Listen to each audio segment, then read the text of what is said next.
Tamil reports நண்பர்களுக்கு வணக்கம். இன்றைய அரசியல் நிகழ்ச்சியில் தோழர் ஏகே நம்மளோடு இணைந்திருக்கிறார். தோழர் வணக்கம்.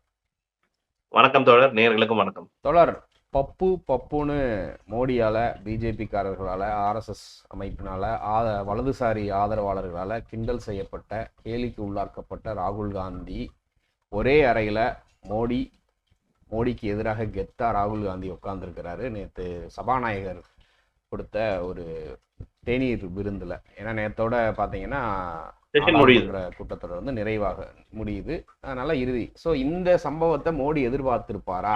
பல விஷயங்கள்ல ராகுலுடைய பெயரையே தவிர்த்துட்டு அவர் ஒரு சின்ன பையன் பப்பு, இப்ப கூட பாலக் புத்தி அப்படின்லாம் பேசினார். அந்த சின்ன பையன் தான் இன்னைக்கு ஆர்எஸ்எஸ்னுடைய ஆணி வேறையே ஆட்டம் காண செய்யறதுக்கான அனைத்து வேலைகளிலும் ஈடுபட்டு இருக்கிறாரு அப்படிங்கிறத பார்க்குறோம். இந்த ஹோல் செஷனில் ராகுல் காந்தி முன் வச்ச பல்வேறு விஷயங்கள் இந்திய மக்களால் கொண்டாடப்பட்டு வருது. இந்திய மக்களால் அங்கீகரிக்கப்பட்ட ஒரு பெரும் தலைவராக ராகுல் காந்தி உருவெடுத்து வருகிறார். எந்தவித கார்ப்பரேட் பேக்கப்பும் இல்லாமல், மோடிக்கு அதானி அம்பானி போன்றவர்கள் இருந்த மாதிரி ராகுலுக்கு யாருமே கிடையாது. ஆனால் மக்கள் தலைவராக உருவெடுத்து வராரு.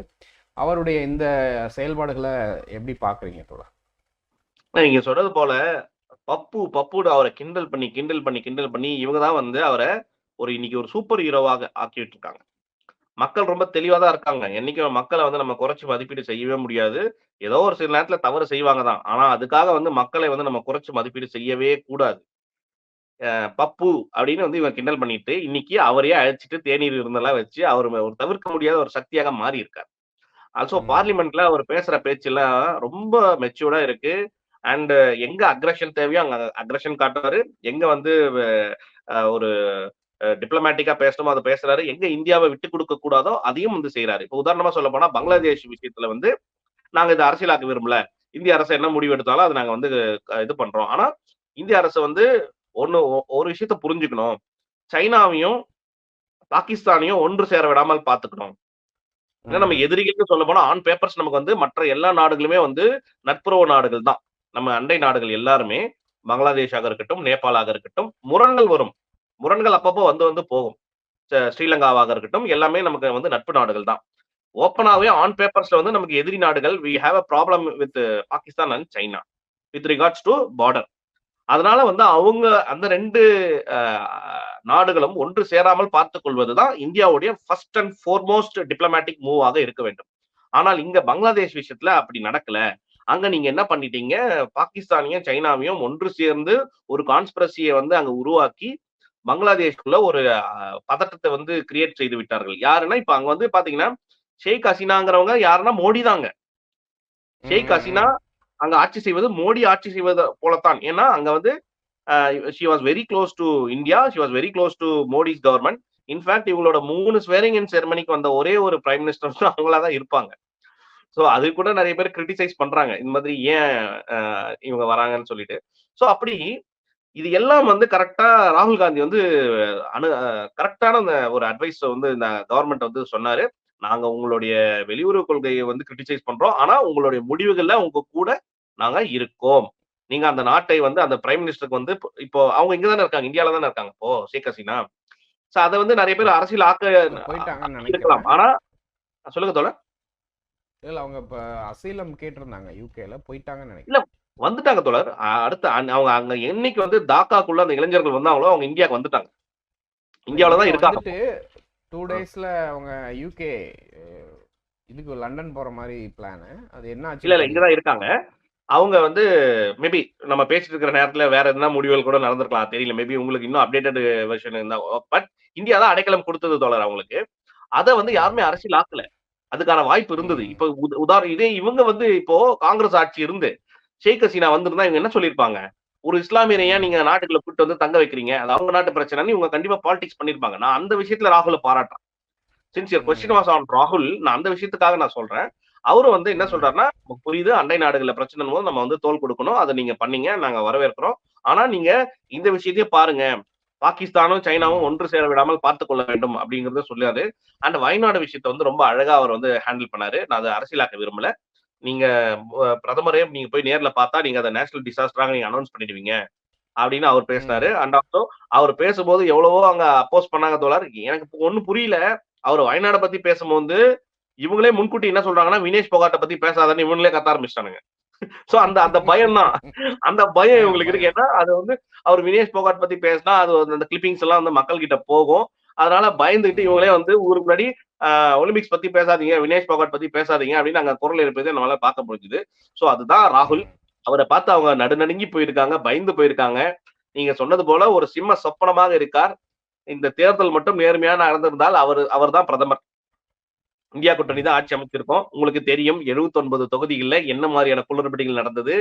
தோழர், அதாவது இந்த association of democratic reforms ADR இவங்க வந்து பல்வேறு டெமோக்ராட்டைசேஷன் விஷயங்கள்ல இருந்து பல்வேறு விஷயங்கள வந்து அவங்க புள்ளி விவரங்கள வந்து இது பண்றாங்க, கேஸ் போடுறாங்க, நீதிமன்றத்துக்கு போய் வழக்காடுறாங்க, எல்லாமே பண்றாங்க. அவங்க குடுத்த தகவல் தான் நம்ம சொல்றோம். நம்ம ஏதோ வந்து கற்பனையில இட்டுக்கட்டி எல்லாம் சொல்லல. அவங்க சொன்னதா இந்த 79 தொகுதிகள்ல 5,00,00,000 வாக்குகள் வந்து முறைகேடாக வந்து இருக்கு. நம்பர்ஸ் வந்து டேலி ஆகல அப்டின்னுலாம் சொல்லியிருக்காங்க. அது மட்டும் சரியாக நடந்திருந்தால், தேர்தல் ஆணையம் கொஞ்சம் நேர்மையாக, நடுநிலையாக இருந்திருந்தால், நிச்சயமா ராகுல் காந்தி அவர்கள் இந்திய பிரதமர் ஆகியிருப்பார். அதை தடுத்து விட்டார்கள். ஆனா, அதற்கு வந்து தடுத்தவர்கள் வந்து ரொம்ப நாளைக்கு நிலைக்கப் போவது கிடையாது. இப்போ பங்களாதேஷ்ல நடந்தது பார்த்தீங்களா? இந்த மாரி ஒரு ம். புரட்சி இந்தியால நடக்கிறதுக்கு ரொம்ப நேரம் ஆகாது. உங்களுக்கு உத்தரப்பிரதேச மக்கள பத்தியோ, நம்ம வடநாட்டு மக்களையோ, தமிழ்நாட்ட கூட எடுத்துக்கோங்க. புரட்சி வெடிக்கணும்னா, அது ஒரு 2 நிமிஷத்துல வெடிச்சிரும் தோழர். இந்திய மக்கள் வந்து பொதுவாகவே அமைதியை விரும்பும் நபர்கள். ஒரு டைம் குடுப்பாங்க. கண்டிப்பா. சரி, நீ திருத்திக்க. நாங்களும் எல்லாம் பார்த்துட்டு தான் இருக்கிறோம். ஒண்ணும் நாங்க எங்களால கேட்க முடியாதெல்லாம் இல்ல. திருத்திக்கோ. இந்த முறையாவது திருந்துவ. பார்க்கலாம். வெயிட் பண்றோம்ன்னு. அவங்க என்னைக்கு வந்து இதுக்கு மேலயும் பொறுக்க முடியாதுன்னு உணர ஆரம்பிச்சுட்டாங்களா, நீங்க வந்து என்ன மிலிட்டரிய வச்சாலும், என்ன ஃபோர்ஸ வச்சாலும், உங்கள அடிச்சு காலி பண்ணிட்டு தொரத்தி போயிட்டே இருப்பாங்க. ஏன் இப்ப பங்களாதேஷ் கவர்ன்மெண்ட்ல வந்து ஆர்மி இல்லையா? அங்க மிலிட்டரி இல்லையா? அவங்க ஏன் வந்து மக்கள தடுக்கல? டாக்காவ நோக்கி இளைஞர்கள் வராங்கன்னு ஏன் தடுக்கல? மக்கள் சக்தி வந்து ஒன்று சேர்ந்து விட்டால் ஒண்ணுமே பண்ண முடியாது தோழர். இது வந்து பல வரலாற்று சம்பவங்கள் நமக்கு உணர்த்தும். சோ இந்திய மக்களும் வந்து ஒண்ணும் சலிச்சவர்கள் கிடையாது. அவங்க ம். ஜனநாயகத்த வந்து மதிக்கிறாங்க. சரி நம்ம ஒரு வாக்களிச்சிருக்கோம். அந்த வாக்களிச்ச அரசாங்கம் நமக்கு என்ன செய்யுதுன்னு பார்க்கலாம்ன்னு வெயிட் பண்ணிட்டு இருக்காங்க. அண்ட் இன்னொன்னு, உங்களுடைய நாற்காலி உங்ககிட்ட இல்ல. அதோடைய 2 கால்கள் வந்து வேற வேற நபர்கள் கிட்ட இருக்கு. அதையும் புரிஞ்சுக்கோங்க. சோ இதெல்லாம் வந்து இந்த காலத்தின் கட்டாயம். அந்த டீ பார்ட்டில துரை வைகோவ வச்சுக்கிட்டு ராகுல் காந்தி, "இங்க பார்றா இவனுங்க" அப்படின்னு சொல்லிட்டு காமெடி பீஸ பார்றா அப்படின்னு சொல்லிட்டு அந்த ஐ மீன் அந்த மீம்ஸ் எல்லாம் வந்து ரொம்ப ரசிக்கும்படியாக இருந்தது. சோ டெஃபினெட்லி வந்து ராகுல் காந்தி மக்களுக்காக இருக்கிறார் என்பதில் எந்த மாற்று கருத்தும் இல்லை. இதை வந்து கடைகோடி இந்தியர் யார கேட்டாலும் சொல்லுவாங்க. ராகுல் காந்தி தான் எங்கள் ம். தலைவர். மோடி வந்து எங்கள் தலைவர் கிடையாது. அவர் வந்து எப்படி வந்தாருன்னு தெரியல. எல்லாருக்கும் அதே சந்தேகம் தான். அவர் எப்படி வந்தாருன்னு தெரியல. தேர்தல் ஆணையத்தோட உதவியோட தான் வந்திருக்காரு. சோ தேர்தல் ஆணையத்திலேயே ஏதாவது ஒரு கருப்பு ஆடு என்னைக்காவது வந்து உண்மைய சொல்றதுக்கு ரொம்ப நாள் ஆகாது. நீ ஃப்ராடுத்தனம் பண்ணி ஜெயிச்சன்னா, அது ரொம்ப நாளைக்கு நிலைக்காது தோழர். அந்த வெற்றி வந்து கண்டிப்பா வெளிய வரத்தான் போகும். சோ ராகுல் Gandhi is an undisputed leader of our generation. No doubts in that. கண்டிப்பா தோழர். இப்போ இந்த சமயத்துல பார்த்தீங்கன்னா, இந்த ஒலிம்பிக்ல வினேஷ் போகத் அவர்களுக்கு கிடைக்கப்பெற்ற ஒரு அநீதின்னே அத சொல்லலாம். இன்னைக்கு ரிசல்ட் வர இருக்கு. அதோட மேல்முறையீடு போயிருக்கிறாங்க. இன்னைக்கு ப்ராபப்ளி நம்ம பேசிட்டு இருக்க டைம்ல வரல. ஸோ இந்த விஷயத்துல ராகுல் காந்தி அவர்கள் அணுகின விதம், அதை தாண்டி இப்போ சமூக வலைதளங்கள்ல மிகப்பெரிய ஒரு கேள்வி வருது. இந்த மோடி அரசாங்கம் எவ்வளவு நிதி வந்து விளையாட்டுத்துறைக்கு ஒதுக்குது, அதுவும் எந்தெந்த மாநிலங்களுக்கு எவ்வளவு ஒதுக்கி இருக்கிறாங்க, அப்படி ஒதுக்கப்பட்ட நிதி வந்து ப்ராப்பராக பயன்படுத்தப்பட்டதா, இல்லைனா பயன்படுத்தலைன்னா எந்தெந்த மாநிலங்கள்லேருந்து எவ்வளவு வீரர்கள் வந்திருக்கிறாங்க அப்படிங்கிற ஒரு கேள்வி இன்னைக்கு சமூக வலைதளங்கள்ல எழுகுது. 140 கோடி மக்கள் தொகையில் இருக்கக்கூடிய இந்திய நாட்டிலேருந்து வெறும் 117 பேர் தான் இந்தியா அனுப்புகிற அளவுக்கு கெப்பாசிட்டியில் இருக்கா அப்படிங்கிற ஒரு கேள்வியும் எழுது. அப்படி போயுமே உங்களால் ஒரு சூப்பர் பவர்னு சொல்லிக்கிறீங்க, சண்டை போட்டு ஒரு பதக்கத்தை வாங்க முடியல அப்படின்னா இது என்ன அப்படிங்கிற ஒரு கேள்வி இருக்கு. அதை எப்படி தோழர் பார்க்குறீங்க? அதுக்கு ஒண்ணும் இல்ல. கௌதம் கம்பீர கோச்சா அனுப்பிட்டா எல்லாமே மாறிடும். சரியா போயிடும். அங்கீகள் அப்படித்தானே. கௌதம் கம்பீர் வந்து ஐபிஎல் டிராஃபி வந்து கல்கத்தா நைட் ரைடர்ஸ்க்கு வந்து ஜெயிச்சு குடுத்தாரு. உடனே அவர் ம். இந்தியாவுக்கு வந்து கோச்சாக போடணும். உடனே கோச்சா வந்தாரு. ம். கோச்சா வந்துட்டு நீங்க வந்து கோச் இதெல்லாம் வந்து செகண்டரி தோழர். முதல்ல ம். இந்தியாவோடைய பெருமைகளையும், இந்தியாவோடைய மேன் பவர் கெப்பாசிட்டி வந்து முதல்ல புரிஞ்சுக்கணும். இந்த ஒலிம்பிக்லாம் ம். நடக்கும்போது உண்மையாவே எனக்கு ஒவ்வொரு முறை ஒலிம்பிக் நடக்கும்போதும் எனக்கு ஆதகம் என்னன்னா, சைனா எவ்வளவு பதக்கங்கள் பெறுகிறார்களோ, அது இந்தியா பெற்றிருக்க வேண்டிய பதக்கங்கள். கண்டிப்பா. சைனா வந்து இப்போ 2வது இடத்துல இருக்காங்க. பட்டியல்ல. பதக்க பட்டியல்ல 2வது இடத்துல இருக்காங்க. யுஎஸ் வந்து முதல்ல இருக்காங்க. ஓகே. 33 தங்கம், 33 2 பேருமே. வெள்ளி, வெண்கலம்ல தான் வந்து இவர்களுக்கு இடையிலான டிஃபரன்ஸ் இருக்கு. அவங்க மொத்தமா ம். யுஎஸ் வந்து 111 இவங்க சம்வேர் இந்த 89 ஆர் 90 அந்த மாரி தான் இருக்காங்க. சோ, இந்தியாவும் கிட்டத்தட்ட அந்த மாதிரி ஒரு பொசிஷன்ல இருந்திருக்கணும். 33 ம். தங்கம். சரி வொர்ஸ்ட் கேஸ்ல இந்தியால ஏதோ பாலிடிக்ஸ்ப்பா. அப்டின்னா கூட அட்லீஸ்ட் ஒரு 10 தங்கமாவது வாங்கியிருக்கணுங்க. ஏன்னா அவ்ளோ மக்கள் தொகை இருக்கிற ஒரு நாடுங்க. ஆஸ்திரேலியாவ எடுத்துக்கோங்க, ஜப்பான எடுத்துக்கோங்க. என்னங்க இருக்கு மக்கள் தொகை? ஆஸ்திரேலியால ஒண்ணும் இல்ல தோழர். நீங்க இன்னிலிருந்து 1 வருஷம் பேப்பர் ஒர்க்ஸ் பண்ணிட்டு கொஞ்சம் பணத்த செலவு பண்ணா நீங்க ஆஸ்திரேலியன் சிட்டிசனாக மாறலாம். They hmm. Are ready. Hmm. Hmm. They are ready to accommodate people whoever comes to Australia. அவங்க நாட்டுக்கு வந்து நீங்க வருவதை அவர்கள் வரவேற்கிறார்கள். ஆனா அந்த ஆஸ்திரேலியா எவ்வளவு தங்கம் ஜெயிச்சிருக்கு? மக்கள் தொகையில ரொம்ப ரொம்ப குறைவு. ஆமா. அவங்க வந்து 18 தங்கம் கிட்ட ஜெயிச்சிருக்காங்க. ஜப்பான் எடுத்துக்கோங்க தோழர். அது வந்து இத்தனைக்கும் பூகம்பம், சுனாமி இது போன்ற இப்போ நம்ம இப்போ 2 நாள் முன்னாடி கூட அங்க பூகம்பம் வந்துச்சு. சுனாமி எல்லாம் வந்து அலர்ட் குடுத்தாங்க. ஜப்பான் ஜப்பான் நாடே தமிழ்நாடு, கேரளா சேர்ந்தா அது ஒரு நாடு. அவ்வளோதான். அதான் தோழர் அந்த அந்த சைஸ். இத்தனைக்கும் 2 அதாவது நியூக்ளியர் பாம் வந்து அந்த நாட்டின் மீது வந்து போட்டு அந்த நாடே வந்து இனிய தேறுமா தேறாதா? அவ்வளவுதான் நியூக்ளியர் பாம் போட்ட உடனே இந்த நாடு முடிஞ்சிருச்சுன்னு நெனச்சாங்க. ஆனா அவங்க வந்து ரெசிலியன்ஸ்னா என்ன?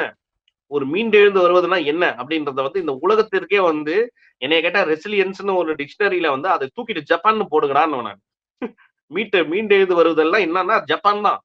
அப்படிப்பட்ட ஒரு ம். நாடு அவங்க வந்து 18, 13, 20 மெடல ஜெயிச்சுட்டு இருக்காங்க. மற்ற நாடுகள் தோழர் எவ்வளவு தோழர் இது போட்ஸ்வானான்னு ஒரு நாடு.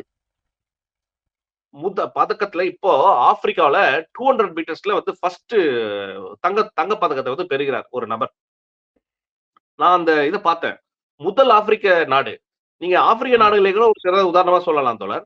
அவங்க இந்த முறை நல்ல பெட்டரா பெர்ஃபார்ம் பண்ணியிருக்காங்க. நெறைய வீரர்கள வந்து தொடர்ந்து அனுப்பிட்டு இருக்காங்க. இன்னும் இன்னும் சொல்லப்போனா, என்னைய கேட்டா ஆப்பிரிக்க நாடுகள் தான் ஒலிம்பிக் அரங்கத்தை வந்து அதிர விட வேண்டிய ஒரு நாடு.